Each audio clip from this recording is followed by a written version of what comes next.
മുത്തുനബി സല്ലല്ലാഹു അലൈഹി വസല്ലമ തങ്ങളെ കുറിച്ചൊരു ചരിത്രം ഞാൻ പറഞ്ഞു തരട്ടെ.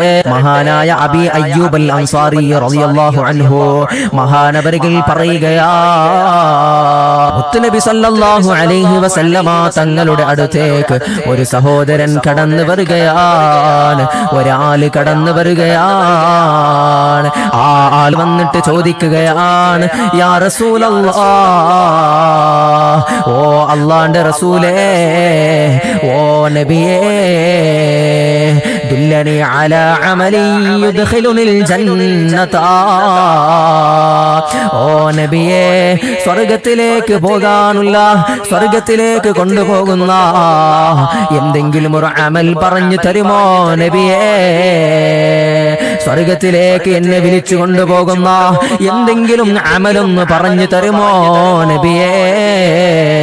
നബി സല്ലല്ലാഹു അലൈഹി വസല്ലമ തങ്ങൾ പറയുകയാണ്, ആ സഹോദരനോട് പറഞ്ഞു കൊടുക്കുകയാണ്, ഓ പൊന്നുമോനെ, തഅബ്ദുല്ലാഹ്, നീ അല്ലാഹനെ ആരാധിക്കണം കേട്ടോ. വലാ തുശ്രിക് ബിഹി ശൈആ, അല്ലാഹുവിനെ ശിർക്ക് വെക്കല്ലേ മോനെ, അല്ലാഹുവിന് കൂട്ടുകാരെ ഉണ്ടെന്ന് പറയല്ലേ മോനെ.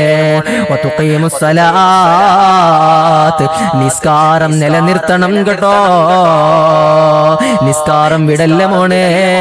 വതുഅതിസ് സകാത്ത്, പാവപ്പെട്ട ആളുകൾക്ക് സകാത്ത് കൊടുക്കണേ മോനെ.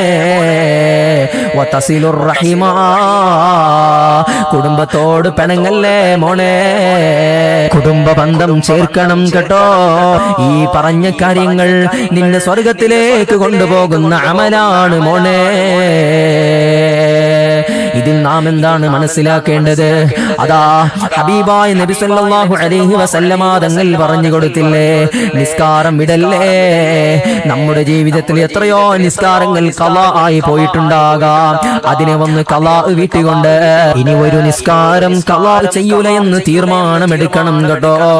കുടുംബത്തിൽ പിണങ്ങിയവരുണ്ടോ, കുടുംബ ബന്ധം ചേർക്കണം കേട്ടോ. വളരെ സ്നേഹത്തോടുകൂടി മുത്തുനബി സല്ലല്ലാഹു അലൈഹി വസല്ലമ തങ്ങൾ ആ സഹോദരനോട് പറഞ്ഞു കൊടുക്കുകയാണ്. ആ സഹോദരൻ പറഞ്ഞതെന്താണ്? എനിക്ക് സ്വർഗ്ഗത്തിലേക്ക് പോകാൻ ആഗ്രഹമുണ്ട് നബിയേ.